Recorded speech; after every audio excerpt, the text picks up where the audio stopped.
Hi friends, do you remember this project? Which was supposed to be like a dainty 1940s sweater, but then turned out way massively too big. What do you think? Because personally, to me it's kind of a bit of a disappointment. The best thing for me to do would be to completely frog this and do it again. But you know me as well as I do. I am not going to do that. It is wearable.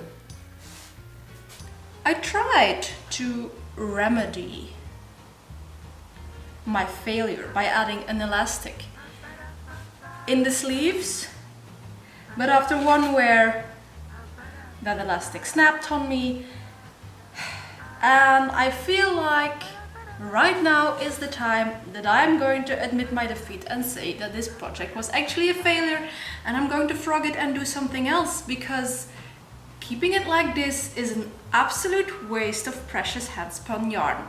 What are we going to do with it? I bought this 1979 Ariadne magazine especially for the design on the front cover, also on the back cover.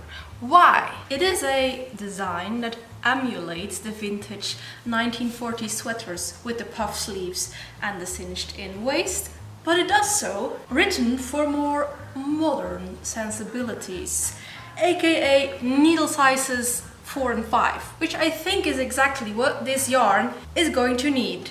We're not giving up on the puff sleeve vintage look of this sweater, but we are giving up on having it knit on small needles because the yarn isn't meant for smaller needles. I hope this will work, because if not, I might need to think about this project for another half a year. Actually never got around to finishing up this sweater, which means that I never sewn in the ends, which right now comes in handy. You know, it's just foresight. I just foresaw that I would have to take apart this sweater. It's not because I'm slightly a little bit lazy and don't like the weaving in the ends. No, that's not the reason. It was foresight. I did some really unsavory things here, over on the shoulder.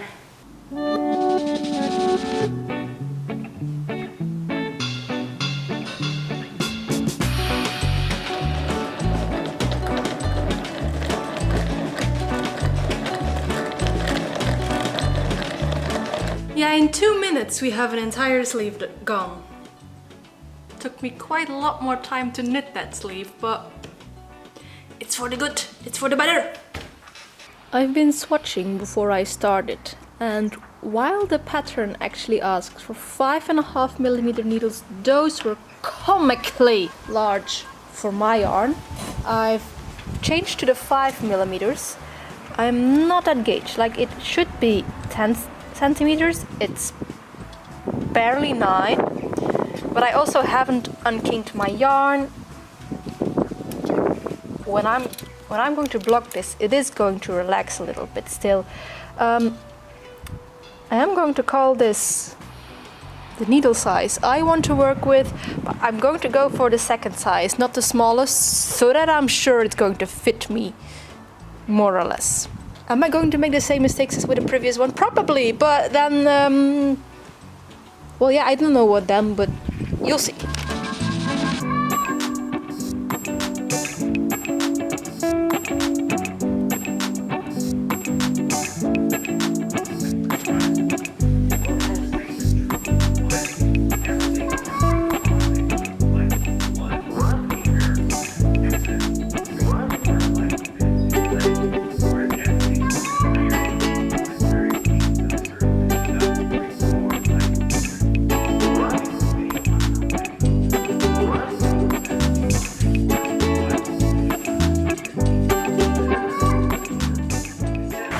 How many knitting projects did I take with me to Spain?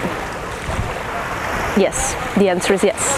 So I finished the back on this one. It's pretty plain, but then again, not everything has to be complex and difficult. It's also looking really irregular, but the yarn was intentionally, or well, not really intentionally, irregularly spun. I just wanted to spin yarn when I did this, and that's the outcome. I do believe that blocking it in the end will smooth it out texture-wise a little bit. As you can see or hear, I am right now at the coast, which means I had a 2-hour drive and 2-hour knit, but I made a silly, stupid mistake. I didn't bring the smaller size of needle, so I can't start front. What to do in 2 hours in a car ride if you don't have any knitting? It's gonna be weird.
Probably absolutely nobody of you is wondering, but I'm still going to answer the question. Do I come to these ridiculously beautiful places just to knit? Well, you know, what else is travel than just knitting in better places? But in all seriousness, no, of course not. My husband and I have a second channel, it's called The History Hikers, where we film all kinds of castles. And right now, my husband is playing around with his drone, so I can play around with my wool. I mean, that's an equal trade-off, isn't it?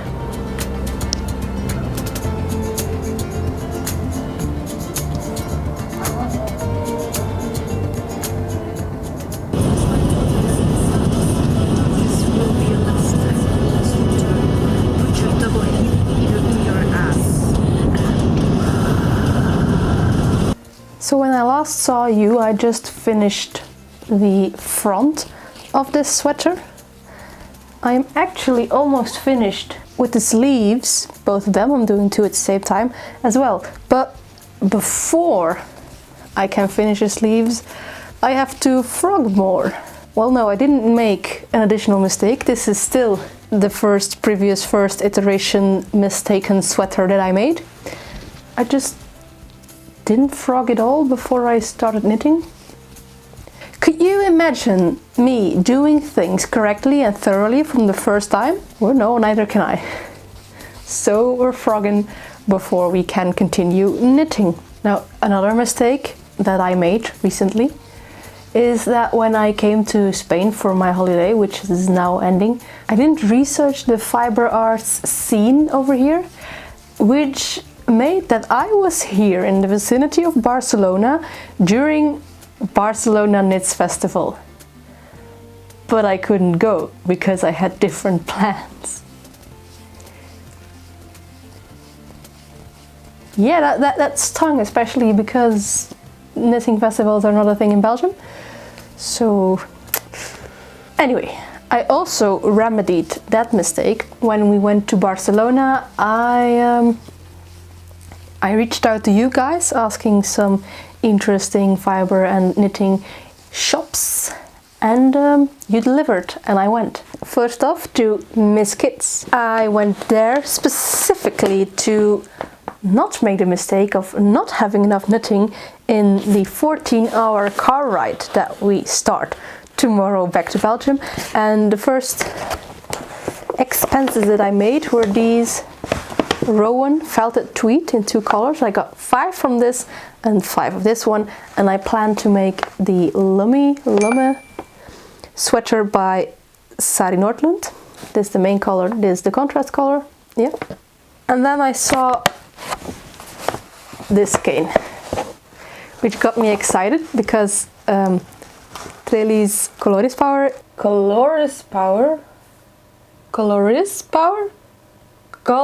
Power is a indie dyer that I have been following on Instagram, like from the very beginning that I started to get serious with wool and natural dyeing, and I like her style. So when I saw one of her skeins in the wild, I was like, grab, this is mine now. It's called New Rules.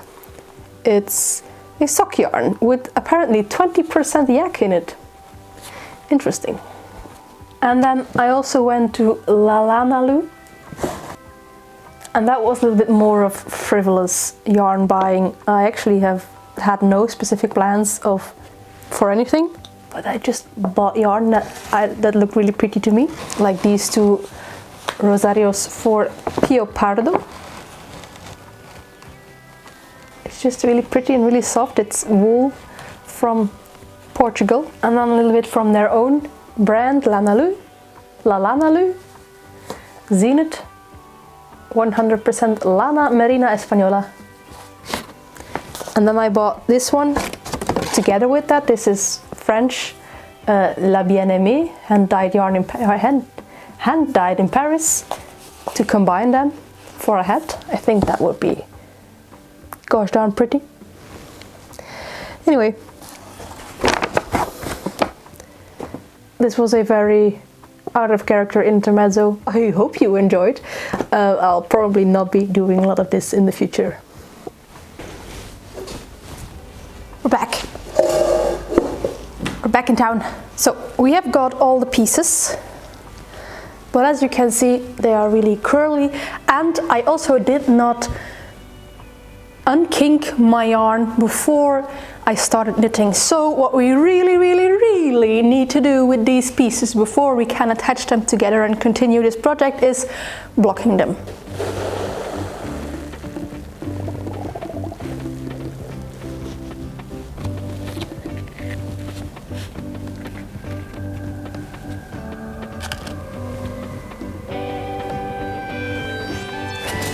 Towels to the rescue!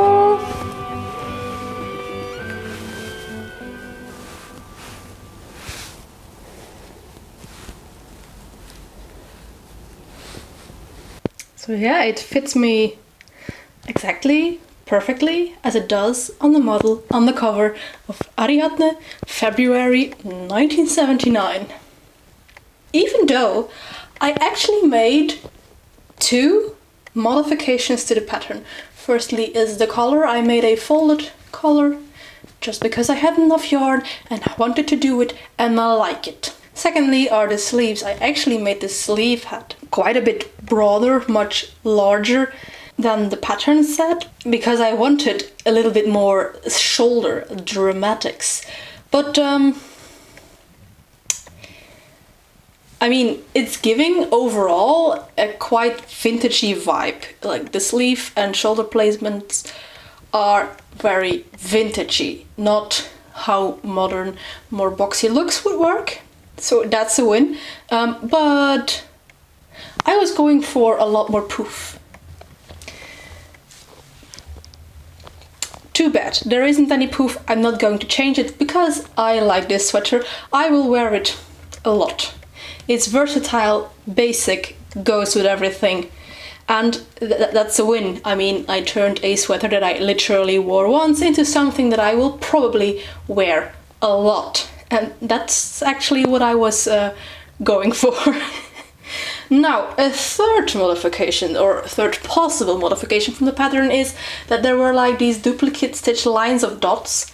And I'm not sure whether I want to do them now, because I like the colors of this slightly variegated yarn.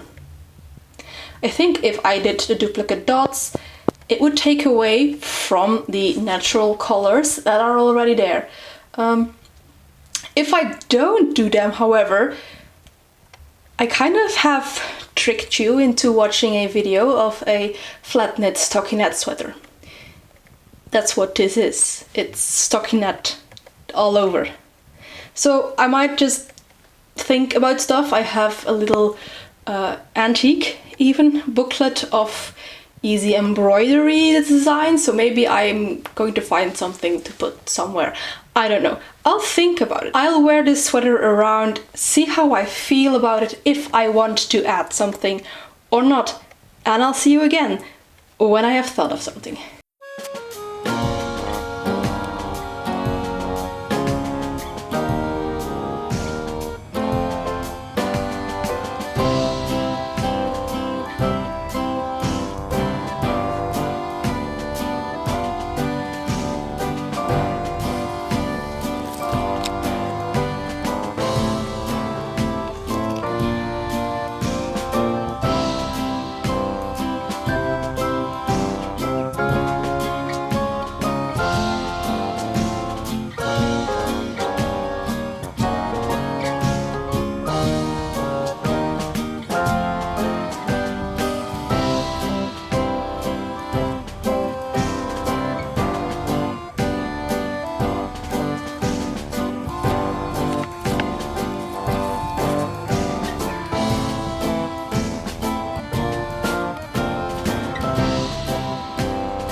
So yeah, my friends, my decision eventually was no extra decorations. I sincerely hope you do not feel tricked by this flat knit stockinette sweater because, well, you know, good basics make the staple of a wardrobe, of course. So having a nice basic handspun sweater is always a win.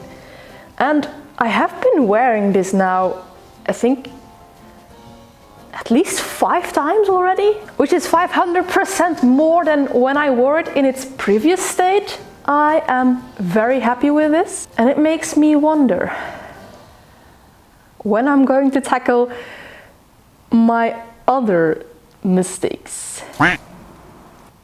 Because as you all know, there were many, or at least a couple more. Tell me in the comments, how long does it take for you to admit your mistakes and move on? And all that there is left for me to say is, if you like these kind of fiber shenanigans, then maybe you could like, comment or subscribe. But of course, that is all up to you. If you're interested in seeing more knitting videos, then I can recommend this playlist. And I will see you in a next video. Bye!